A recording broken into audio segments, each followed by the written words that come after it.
Good morning students. હવે આ ચેપ્ટરમાં ગયા વખતના લેક્ચરમાં આપણે પ્રતિબળ અને વિકૃતિ વિશેની વાત કરી ગયા. જુદા જુદા પ્રકારના પ્રતિબળ અને એ પ્રકારની વિકૃતિઓ જોઈ ગયા. જ્યાં પ્રતિબળ એટલે એકમ ક્ષેત્રફળ દીઠ અથવા એકમ આડછેદ દીઠ ઉત્પન્ન થતું પુનઃસ્થાપક બળ હતું, ને વિકૃતિ એટલે પદાર્થના પરિમાણમાં થતા ફેરફાર અને એના મૂળ પરિમાણ બેનો ગુણોત્તર હતો. એ વિકૃતિ અને પ્રતિબળ વચ્ચેનો સંબંધ એમાં ખાસ કરીને તણાવ પ્રતિબળ કે દાબીય પ્રતિબળ અને તણાવ વિકૃતિ કે દાબીય વિકૃતિ વચ્ચેનો સંબંધ એ હુકના નિયમ પરથી આપણે ત્યાં આલેખ દ્વારા પણ સમજી ગયા. હવે જોઈએ કે આ બે વચ્ચેના સંબંધ ઉપરથી આપણને જે સમપ્રમાણતાનો અચળાંક એટલે સ્થિતિસ્થાપક અંક મળતો, એ સ્થિતિસ્થાપક અંક વિશેની વાત કરીએ.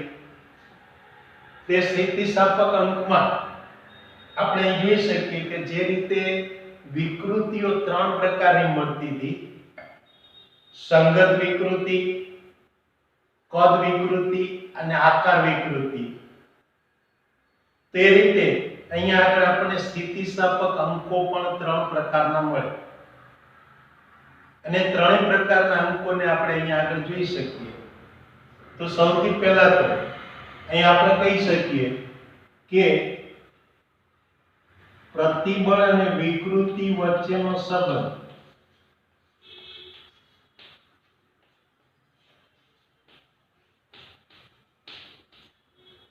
કે પ્રતિબળ એ સમપ્રમાણમાં ચલે વિકૃતિ. જો પ્રતિબળને સિગ્મા વડે દર્શાવવું, વિકૃતિને એપ્સિલોન વડે દર્શાવવું, તો સિગ્મા ચલે છે એપ્સિલોન, અને માટે સિગ્મા બરાબર કંઈક અચળાંક k * એપ્સિલોન, જ્યાં k ને સ્થિતિસ્થાપક અંક કહેવાય.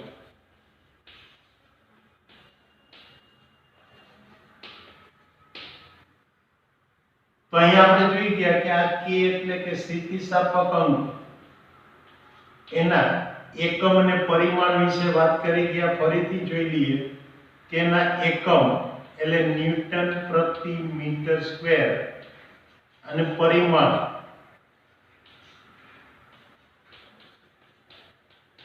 m1 l-1 t-2 છે.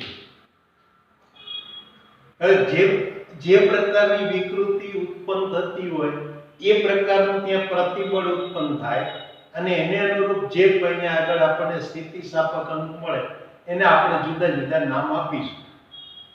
તો અહીંયા કહી શકીએ કે જો સંગત પ્રતિબળ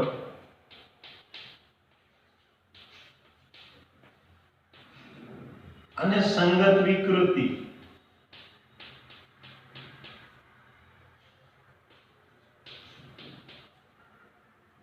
એ અનુક્રમે, ચલો આમાં લંબાઈમાં ફેરફાર થાય એટલે એને સિગ્મા l અને એપ્સિલોન l હોય, તો આપણે એમ કહી શકીએ કે સિગ્મા l સમપ્રમાણમાં ચલે એપ્સિલોન l, અને માટે આ સિગ્મા l ઇક્વલ ટુ કંઈક અચળાંક y ઇન્ટુ એપ્સિલોન l, જ્યાં y ને એ પદાર્થના દ્રવ્યનો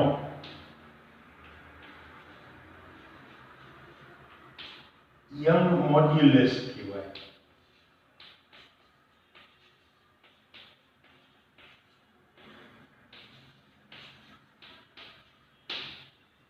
યાદ રાખજો, યંગ મોડ્યુલસ એટલે બીજું કંઈ નથી, સ્થિતિસ્થાપકતા અંક જ છે.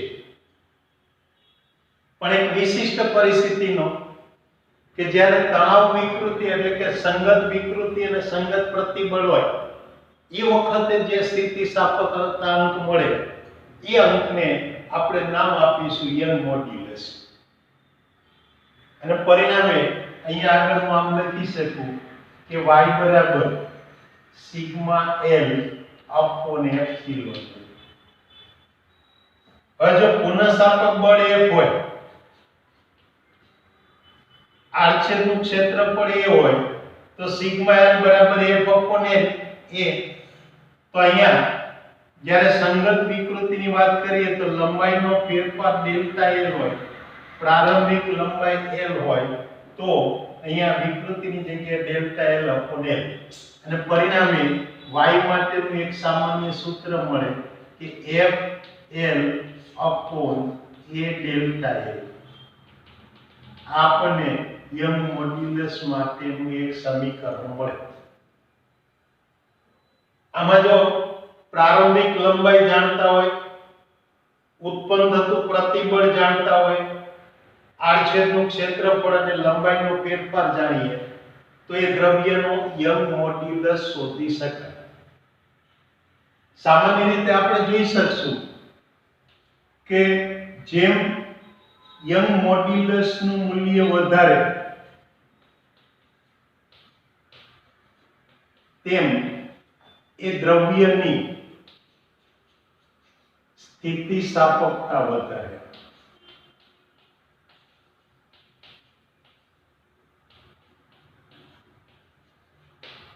દાખલા તરીકે તમે એમ કહી શકો કે સ્ટીલ માટે યંગ મોડ્યુલસનું મૂલ્ય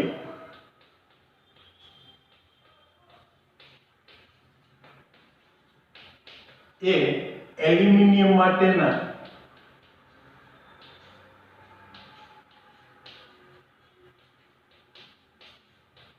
યંગ મોડ્યુલસ કરતા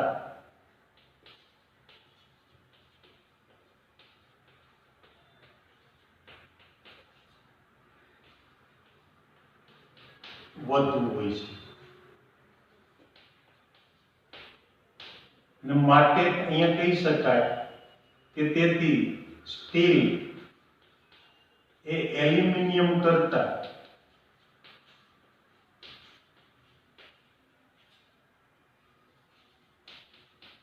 વધુ સ્થિતિસ્થાપક છે।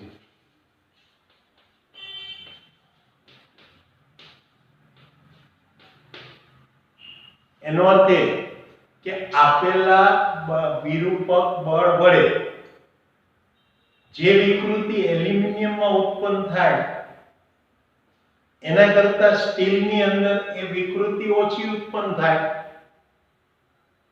એટલે આ રીતે આ સ્ટીલનો સ્થિતિસ્થાપકતાંક વધુ મળે।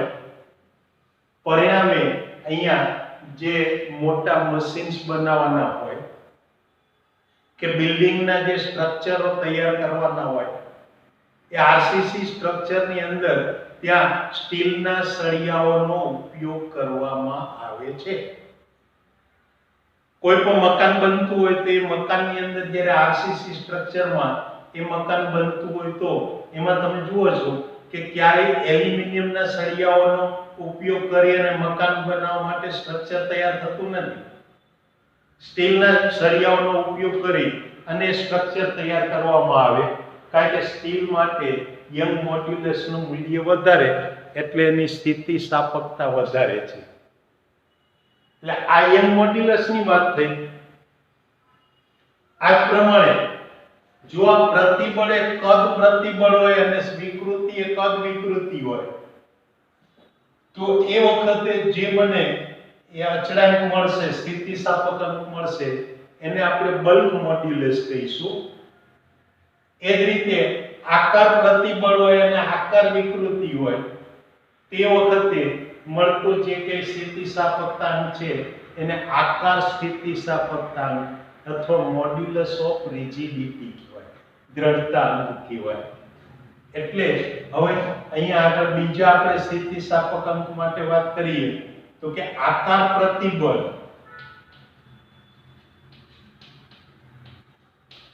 એટલે એને સિગ્મા s કહું અને આકાર વિકૃતિ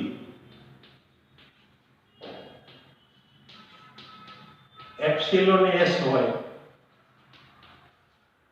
તો અહીંયા આપણે લખી શકીએ સિગ્મા એસ સમપ્રમાણમાં ચલે એપ્સિલોન એસ અને માટે સિગ્મા એસ બરાબર કંઈક અચળાંક g ઇન્ટુ એપ્સિલોન એસ, કે જ્યાં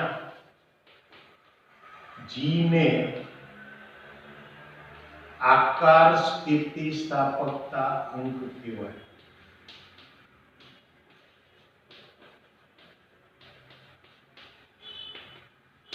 અથવા એને દ્રઢતા અંક કહેવાય.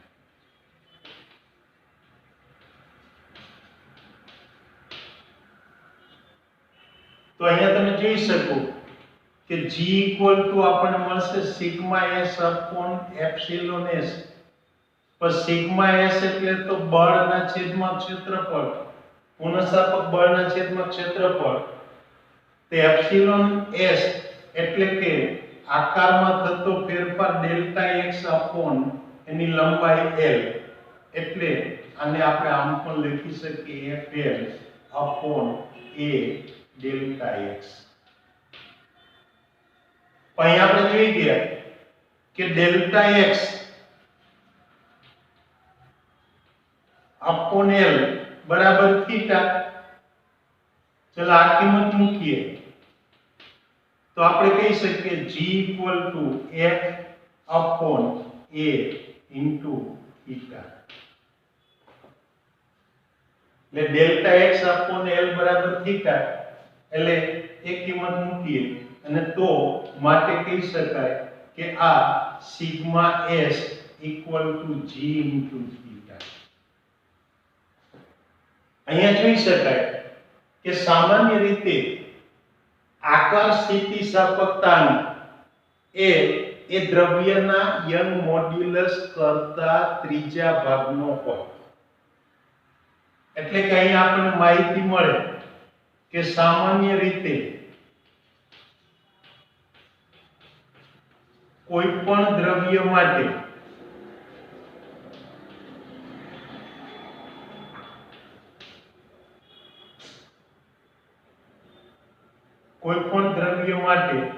તેનો આકાર સ્થિતિસ્થાપકતાની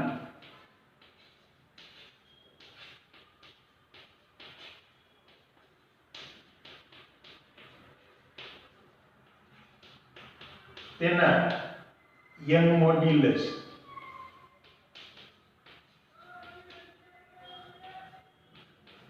y કરતા ત્રીજા ભાગનો હોય.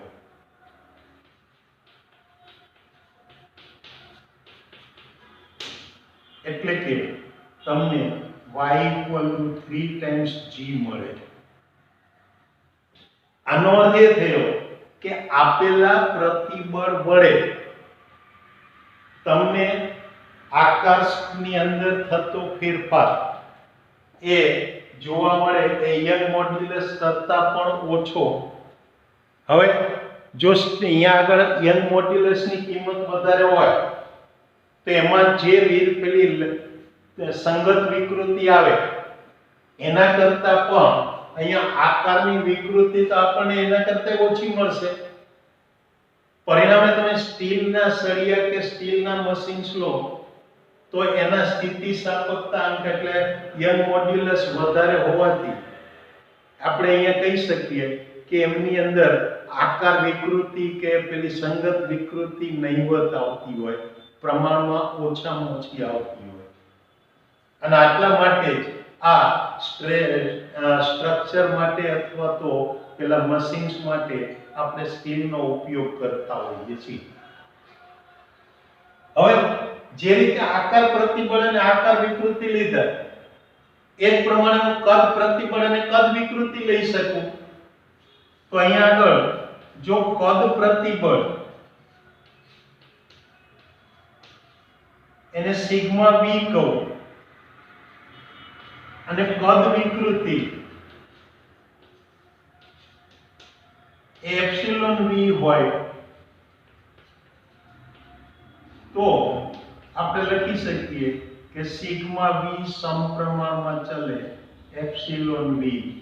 એટલે કે સિગ્મા વી બરાબર કંઈક અચળાંક બીટા ઇન્ટુ એપ્સિલોન વી, જ્યાં બીટા ને કદ સ્થિતિસ્થાપકતા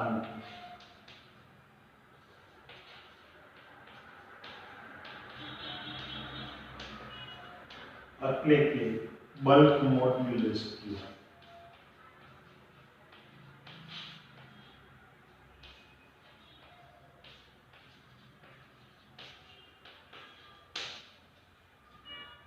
તો આના પરથી બીટા ના સૂત્રનો કરતા બનાવું તો હું લખી શકું બીટા બરાબર સિગ્મા વી અપોન એપ્સિલોન વી.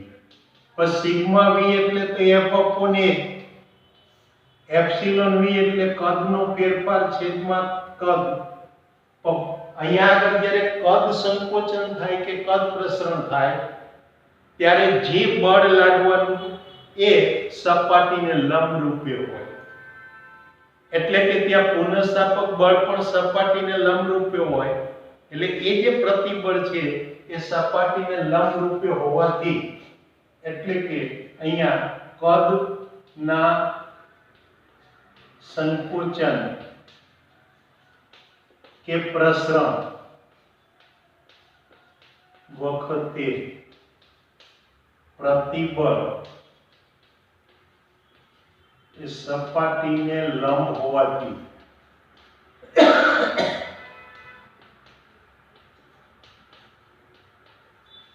હું અહીંયા સિગ્મા વી બરાબર f અપોન a બરાબર દબાણ p લઈ શકું.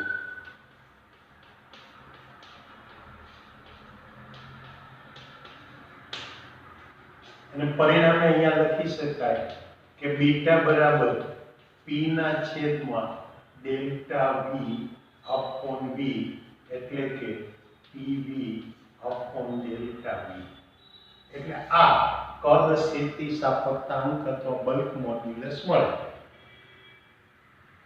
હવે જો આ કદ સ્થિતિસ્થાપકતાંક લઈએ અને એનું વ્યસ્ત શોધીએ તો કદ સ્થિતિસ્થાપકતા અંકના વ્યસ્તને એ પદાર્થની દબનીયતા કહેવાય. એટલે કે અહીંયા આગળ હવે મને એક અગત્યની બીજી અહીંયા ગુણધર્મ મળે, પદાર્થની દબનીયતા, કે પદાર્થના કદ સ્થિતિસ્થાપકતાની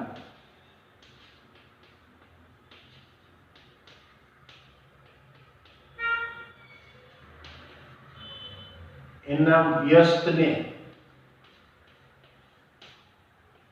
તેની દબનીયતા કહેવાય.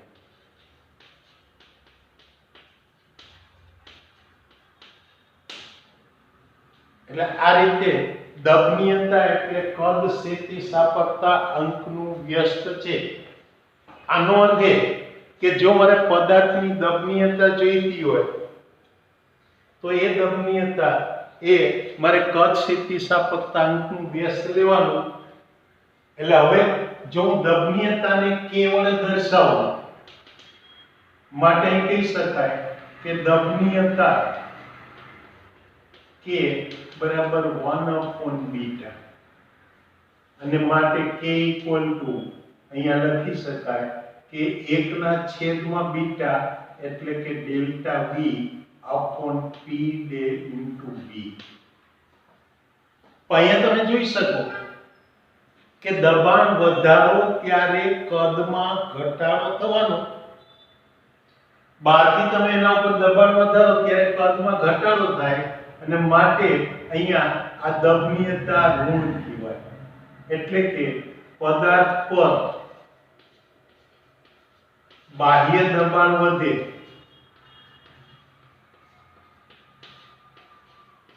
ત્યારે તેનું કદ ઘટે છે, અને તેથી તેની દબનીયતા એ ઋણ ગણાય. એનાથી ઉલટું જો તમે દબાણ ઘટાડો તો કદ વધે, એટલે એક રાશિ વધે ત્યારે બીજી પણ વધતી હોય તો ગુણોત્તર ધન આવે,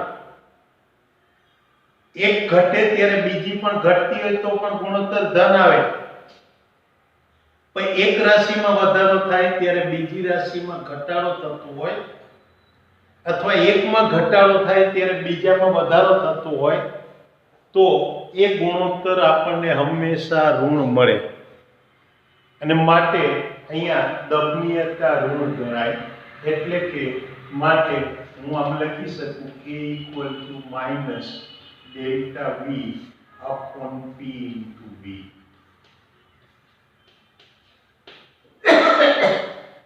તો આનો અર્થ એ કે જેના માટે બલ્ક મોડ્યુલસ વધારે હોય, જો આમાં આ pv upon ડેલ્ટા v એટલે શું છે? બલ્ક મોડ્યુલસ, અને દબનીયતા એટલે બલ્ક મોડ્યુલસ નું વ્યસ્ત છે. એટલે જેના માટે બલ્ક મોડ્યુલસ વધારે હોય એની સ્થિતિસ્થાપકતા વધારે હોય એટલે એની દબનીયતા ઓછી હોય. એટલે અહીંયા આગળ કહી શકાય કે પદાર્થ માટે જેમ બીટાનું મૂલ્ય વધુ તેમ તેની દબનીયતા k નું મૂલ્ય ઓછું.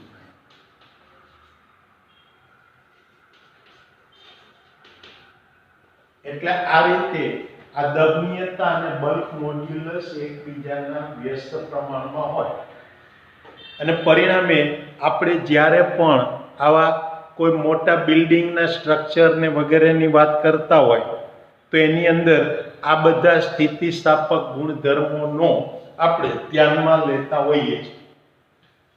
આ સ્થિતિસ્થાપક ગુણધર્મોને ધ્યાનમાં રાખી અને એના જે સ્ટ્રક્ચર બધા તૈયાર કરવાના હોય, સ્ટીલના સ્ટ્રક્ચર, એ આ રીતે તૈયાર કરી શકાય. એટલે આ આપણે અહીંયા આજના આ લેક્ચરમાં જુદા જુદા પ્રકારના સ્થિતિસ્થાપકતા અંક વિશેની વાત કરી. જો સૌથી પહેલા આપણે શું જોઈ ગયા તો કે સંગત પ્રતિબળ અને સંગત વિકૃતિને અનુરૂપ સ્થિતિસ્થાપકતા અંક, કે જે સ્થિતિસ્થાપકતા અંકને આપણે નામ આપ્યું યંગ મોડ્યુલસ y. એ યંગ મોડ્યુલસને સૂત્ર ઉપરથી હવે આપણે કહી શકીએ કે જેમ યંગ મોડ્યુલસનું મૂલ્ય વધારે એમ આ આપેલા પ્રતિબળ માટે આપણને જે સંગત વિકૃતિ છે પ્રમાણમાં ઓછી મળે. એટલે જે પદાર્થ માટે યંગ મોડ્યુલસ વધારે હોય એ પદાર્થ વધુ સ્થિતિસ્થાપક કહેવાય. અને અહીંયા તમને ટેક્સ્ટ બુકમાં જુદા જુદા ટેબલોમાં જુદા જુદા દ્રવ્ય માટે યંગ મોડ્યુલસની કિંમતો આપેલી છે, અને એના ઉપરથી તમે જોઈ શકશો કે સ્ટીલ માટે યંગ મોડ્યુલસનું મૂલ્ય એ પેલા એલ્યુમિનિયમ માટેના યંગ મોડ્યુલસના મૂલ્ય કરતાં ઘણું વધારે છે. પરિણામે સ્ટીલ જે છે એ વધુ સ્થિતિસ્થાપક છે અને એલ્યુમિનિયમ એના પ્રમાણમાં ઓછું સ્થિતિસ્થાપક છે. અને માટે જ્યારે પણ આપણે મોટા મશીન્સ કે બિલ્ડિંગના સ્ટીલ સ્ટ્રક્ચરનો વિચાર કરતા હોય તો એ વખતે એલ્યુમિનિયમના બદલે આપણે સ્ટીલનો ઉપયોગ કરતા હોઈએ છીએ. એ જ રીતે બીજી વસ્તુ એમ પણ કહી શકાય કે જેમ સ્થિતિસ્થાપકતા એટલે યંગ મોડ્યુલસ વધારે હોય એમ એ પદાર્થનું જે ફ્રેક્ચર પોઈન્ટ છે એ પણ વધારે મળે. એટલે કે વધુ બળ લગાડીએ ત્યાં સુધી એ પદાર્થ પોતે સ્થિતિસ્થાપકતાનો ગુણધર્મ જાળવી શકે. એટલે આ રીતે સ્ટીલ કરતા તમે જો એલ્યુમિનિયમ માટે લો તો એનું ફ્રેક્ચર પોઈન્ટ છે એના માટેનું જે પ્રતિબળ છે એ પ્રતિબળ ઘણું ઓછું હોય. એટલે એલ્યુમિનિયમનો તાર છે એના નીચે તમે જો કોઈ પદાર્થનું દળ લગાડો, એ દળ લગાડીને જે બળ આપો એ બળથી એલ્યુમિનિયમનો તાર ભલે તૂટી જાય, એનું ફ્રેક્ચર પોઈન્ટ જેટલું બળ આપો તો એ તાર તૂટી જાય, પણ એટલા જ બળ વડે સ્ટીલનો તાર તૂટશે નહીં. એટલે આ રીતે આ યંગ મોડ્યુલસની આપણે વાત કરી. ત્યાર પછી આકાર પ્રતિબળ અને આકાર વિકૃતિ એટલે એના ઉપરથી મને આકાર પેલો સ્થિતિસ્થાપકતા અંક મળે અથવા એને દ્રઢતા અંક કહેવાય, મોડ્યુલસ ઓફ રિજિડિટી. અને એમાં આપણે જોઈ શકીએ કે આ મોડ્યુલસ ઓફ રિજિડિટીની કિંમત એ યંગ મોડ્યુલસ કરતા આપેલા દ્રવ્ય માટે લગભગ ત્રીજા ભાગની હોય. એટલે જેમ મોડ્યુલસ ઓફ રિજિડિટી ઓછું એમ એની અંદર આકારની વિકૃતિ ઓછી ઉત્પન્ન થાય, મોડ્યુલસ ઓફ રિજિડિટી વધારે એમ આકારની વિકૃતિ વધુ ઉત્પન્ન થાય. એટલે આ રીતે સ્ટીલ છે એની મોડ્યુલસ ઓફ રિજિડિટીનું મૂલ્ય પણ ઓછું હોય. ત્રીજા સ્થિતિસ્થાપકતાંક તરીકે આપણે કદ સ્થિતિસ્થાપકતાંક એટલે કે બલ્ક મોડ્યુલસનો વિચાર કરીએ. અને એમાં બલ્ક મોડ્યુલસ એટલે પદાર્થ ઉપર લાગતું દબાણ છેદમાં એની કદ વિકૃતિ કહેવાય. અને બલ્ક મોડ્યુલસનું વ્યસ્ત લઈએ તો એને કહેવાય પદાર્થની દબનીયતા. એટલે આજના આપણા લેક્ચરમાં આપણે જુદા જુદા પ્રકારના સ્થિતિસ્થાપક અંકો વિશેની વાત કરીએ. ટેક્સ્ટબુકના ક્રમ કરતાં મેં થોડો ક્રમ ટોપિકનો બદલેલો છે. હવે આવતી વખતના લેક્ચરમાં આપણે જોઈશું કે યંગ મોડ્યુલસ એટલે કોઈ પણ તારના દ્રવ્યનો મારે યંગ મોડ્યુલસ શોધવો હોય તો એ કેવી રીતે શોધી શકાય એ પ્રયોગની આપણે રીત ભણીશું. અને એની અંદર બીજું એક અગત્યની રાશિ એટલે પોઇસન ગુણોત્તરની વાત કરીશું. એ આવતી વખતના લેક્ચરમાં આપણે જોઈશું. ત્યાં સુધી રજા લઈએ. આવજો. Good bye.